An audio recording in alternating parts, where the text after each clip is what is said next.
Hi hello welcome back to my channel Alfina an aesthetic lifestyle. അപ്പോൾ ഇന്ന് നമ്മൾ വന്നിരിക്കുന്നത് PNC-MITയുടെ തേർഡ് അലോട്ട്മെന്റ് പബ്ലിഷ് ചെയ്തിട്ടുണ്ട്. അപ്പോൾ PNC-MITയുടെ സൈറ്റിൽ കയറിയതിനു ശേഷം ഇവിടെ ഒരു നോട്ടിഫിക്കേഷൻ കാണാൻ സാധിക്കുന്നതാണ്. Click here to CBSE nursing third allotment. Last date for online fee remittance on or before September 18 5 PM. Last date to join before September 19 5 PM.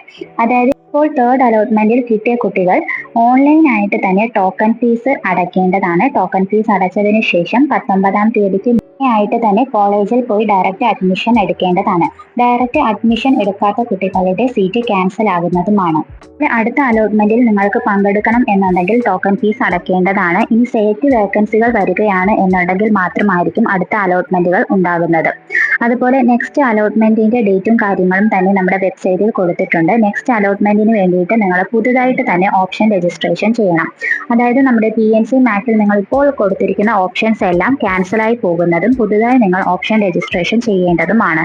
ലിങ്കിൽ ക്ലിക്ക് ചെയ്ത് കഴിഞ്ഞാൽ നിങ്ങൾക്ക് ഓരോ കോളേജസിലും എത്ര ഇൻഡെക്സ് മാർക്കുള്ള സ്റ്റുഡൻസിനാണ് ഇപ്പോൾ അലോട്ട്മെന്റ് ലഭിച്ചിരിക്കുന്നത് എന്ന് മനസ്സിലാക്കാൻ വേണ്ടി സാധിക്കുന്നതാണ്. 2025 വളരെ നല്ല മാർക്കുള്ള കുട്ടികൾക്ക് മാത്രമായിരുന്നു ഈ ഒരു അസോസിയേഷൻ വഴി അഡ്മിഷൻ ലഭിച്ചിരുന്നത്.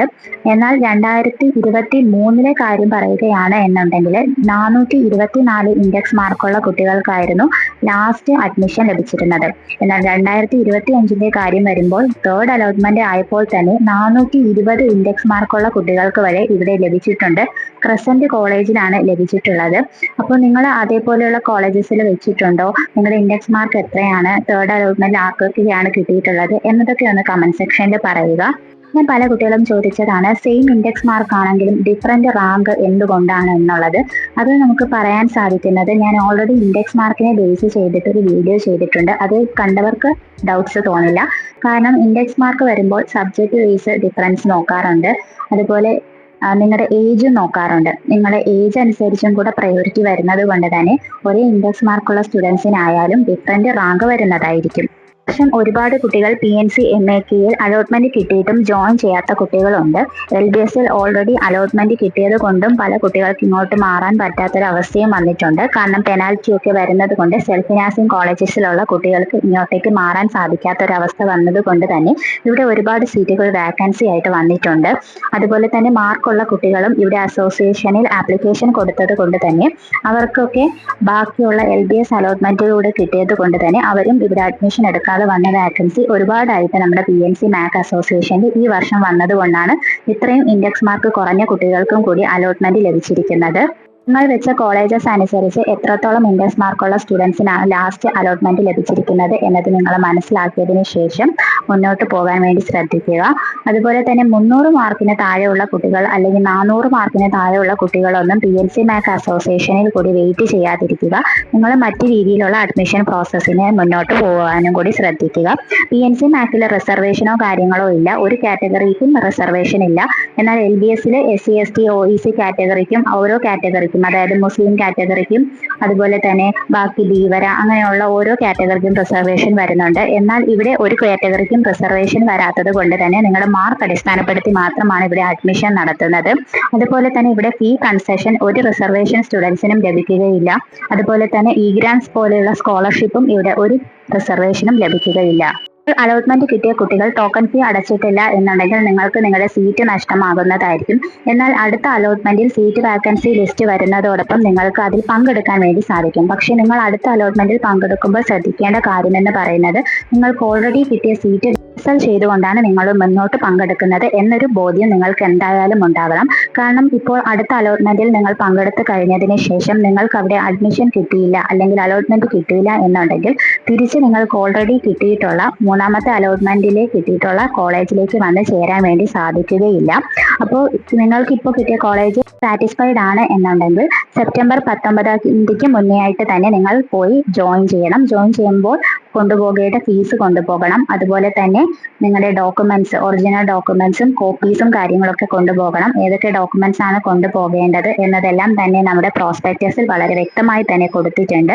അതുപോലെ ഓരോ കോളേജസിലും നിങ്ങൾ വിളിച്ചു ചോദിച്ചിട്ട് വേണം പോകാനായിട്ട്. എന്തെങ്കിലും ഡോക്യുമെന്റ്സ് അവർ എക്സ്ട്രാ പറയുകയാണ് എന്നുണ്ടെങ്കിൽ അതുകൂടി കൊണ്ടുപോകാൻ വേണ്ടി ശ്രദ്ധിക്കേണ്ടതാണ്.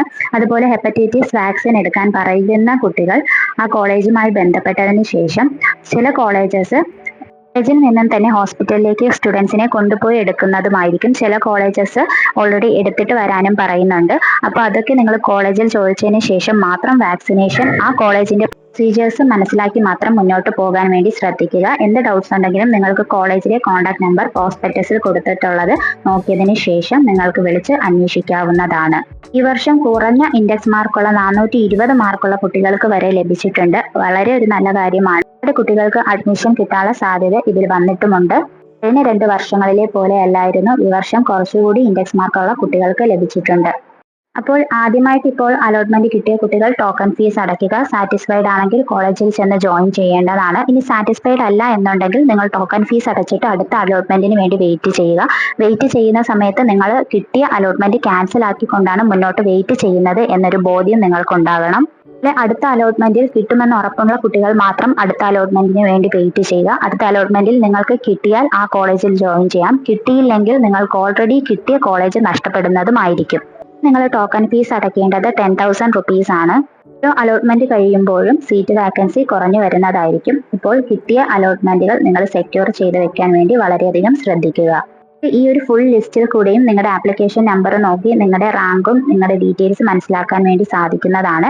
അതുപോലെ ലോഗിൻ ചെയ്തും വേണമെങ്കിലും നിങ്ങൾക്ക് നിങ്ങളുടെ ഇൻഡെക്സ് മാർക്കും റാങ്കും നിങ്ങൾക്ക് ഏത് കോളേജസിലാണ് കിട്ടിയിട്ടുള്ളത് എന്ന് നിങ്ങൾക്ക് നോക്കാൻ വേണ്ടി സാധിക്കുന്നതാണ്. അലോട്ട്മെന്റിന് വേണ്ടി നിങ്ങൾ ഓപ്ഷൻ രജിസ്ട്രേഷൻ ചെയ്യേണ്ടത് സെപ്റ്റംബർ 24-നാണ്. അതിനുശേഷം മാത്രമാണ് അലോട്ട്മെന്റിന്റെ അപ്ഡേറ്റ്സും കാര്യങ്ങളും വെബ്സൈറ്റിൽ വരികയുള്ളൂ. ഈ ഓപ്ഷൻ രജിസ്ട്രേഷൻ ചെയ്യുന്ന സമയത്ത് നിങ്ങൾക്ക് ഇഷ്ടപ്പെട്ട കോളേജസ് മാത്രം ഓപ്ഷൻസ് വെക്കാൻ വേണ്ടി ശ്രദ്ധിക്കുക. അതുപോലെ തന്നെ ഇപ്പോൾ ഉള്ള ഓപ്ഷൻസ് നിങ്ങൾക്ക് മുന്നോട്ട് പരിഗണിക്കുകയില്ല. അതിനെ റിമൂവ് ചെയ്തിട്ടും റീഅറേഞ്ച്മെന്റ് ചെയ്തിട്ടും കാര്യമില്ല. പുതുതായി ഓപ്ഷൻസ് തന്നെ രജിസ്റ്റർ ചെയ്യേണ്ടതാണ് നെക്സ്റ്റ് അലോട്ട്മെന്റിന് വേണ്ടിയിട്ട്. അലോട്ട്മെന്റ് കിട്ടിയ കുട്ടികൾ ഡോക്യുമെന്റ്സും ഫീസും ഒക്കെ റെഡിയാക്കി വെക്കുക. ഫീസ് നിങ്ങൾക്ക് പിന്നീട് അടയ്ക്കാൻ വേണ്ടിയിട്ട് ഒരു സമയം തരുന്നതല്ല. അപ്പോൾ അലോട്ട്മെന്റ് കിട്ടുന്ന കുട്ടികൾ ഫീസ് എല്ലാം റെഡിയാക്കി വെക്കുക. അതുപോലെ നെക്സ്റ്റ് അലോട്ട്മെന്റ് കിട്ടുമെന്ന ഉറപ്പുള്ള കുട്ടികളും ഫീസൊക്കെ റെഡിയാക്കി വെക്കാൻ വേണ്ടി ശ്രദ്ധിക്കുക കേട്ടോ. കുട്ടികളും എഡ്യൂക്കേഷൻ ലോണിനെ പറ്റിയിട്ട് ചോദിക്കുന്നുണ്ട്. എഡ്യൂക്കേഷൻ ലോണ് നിങ്ങൾക്ക് ഫസ്റ്റ് ഇയറിലേക്ക് വേണ്ടി അടയ്ക്കാൻ സാധിക്കുകയില്ല. എഡ്യൂക്കേഷൻ ലോൺ കിട്ടിയതിന് ശേഷം നിങ്ങൾക്ക് ഫസ്റ്റ് ഇയറിലെ ഫീസ് നിങ്ങളുടെ അക്കൗണ്ടിലേക്കായിരിക്കും വരുന്നുണ്ടാവുക. അപ്പോൾ എഡ്യൂക്കേഷൻ ലോണിനെ ബേസ് ചെയ്തിട്ടുള്ള ഡീറ്റെയിൽഡ് വീഡിയോ നമ്മൾ ചെയ്തിട്ടുണ്ട്. ഫസ്റ്റ് ഇയറിലെ ഫീസ് നിങ്ങൾ എന്തായാലും കയ്യിൽ നിന്ന് കൊടുക്കേണ്ടി വരും. അത് സ്കോളർഷിപ്പ് കിട്ടുന്ന കുട്ടികളായാലും എഡ്യൂക്കേഷൻ ലോണിന് വേണ്ടി വെയിറ്റ് ചെയ്യുന്ന കുട്ടികളായാലും നിങ്ങൾ ഫസ്റ്റ് ഇയറിലെ ഫീസ് നിങ്ങളുടെ കയ്യിൽ നിന്നും തന്നെ കൊടുക്കേണ്ടതാണ്. അത് നിങ്ങൾക്ക് പിന്നീട് കോളേജിൽ നിന്നും തിരിച്ചു ലഭിക്കുന്നതാണ്. പറഞ്ഞ കാര്യങ്ങൾ എല്ലാവർക്കും മനസ്സിലായെന്ന് വിശ്വസിക്കുന്നു. അപ്പോൾ നെക്സ്റ്റ് അപ്ഡേറ്റുമായിട്ട് നമുക്ക് ഉടനെ തന്നെ കാണാം. Okay, by.